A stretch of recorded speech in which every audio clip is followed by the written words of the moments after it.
আবু মুসা আশআরী রাদিয়াল্লাহু তাআলা আনহু বলেন, রাসূল সাল্লাল্লাহু আলাইহি ওয়াসাল্লাম বললেন, ইন্না ফিল জান্নাতি লা গোরাব, জান্নাতে কতগুলি খুব দামি দামি উন্নত মানের ঘর আছে, উন্নত মানের পদার্থ দিয়ে তৈরি।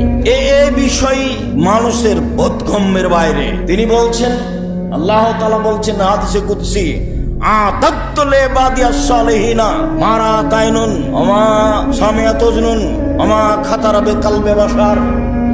আমি মুমিন পুরুষ নারীর জন্য এত উন্নত মানের থাকা খাওয়ার ব্যবস্থা করেছি। আমি মুমিন পুরুষ নারীর জন্য এত উন্নত মানের থাকার খাওয়ার ব্যবস্থা করেছি, যেটা চোখ কোনোদিন দেখেনি, কান কোনোদিন শোনেনি, অন্তর কোনোদিন ভাবেনি। থাকা খাওয়ার ব্যবস্থা এত উন্নত মানের হতে পারে, যেটা আমি করে রেখেছি। মানুষের চোখ কোনোদিন দেখেনি, মানুষের কান কোনোদিন শোনেনি, মানুষের অন্তর কোনোদিন ভাবেনি।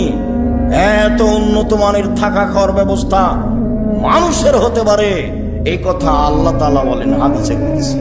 এত উন্নত মানের ঘর, যার বাহির থেকে ভিতর দেখা যায়, ভিতর থেকে বাহির দেখা যায়, টক টক টক টক করছে, জগজগ করছে।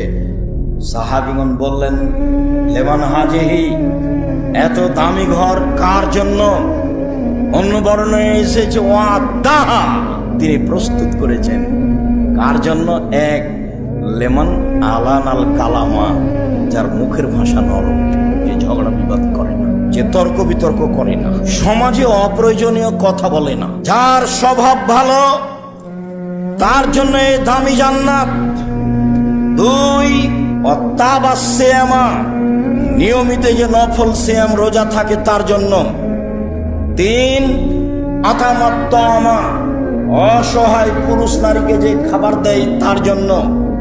চার, সাল্লা বিল্লাইল নাসু নিয়াম, মানুষ যখন ঘুমিয়ে তখন সালাত আদায় করে, এর জন্য। এক নম্বরে স্বভাব ভালো যার, দামি জান্নাত তার।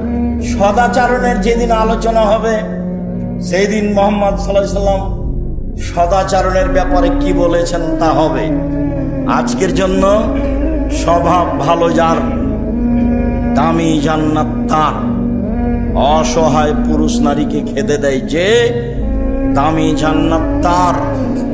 মানুষ যখন ঘুমিয়ে তখন সালাত আদায় করেছে, দামি জান্নাত তার।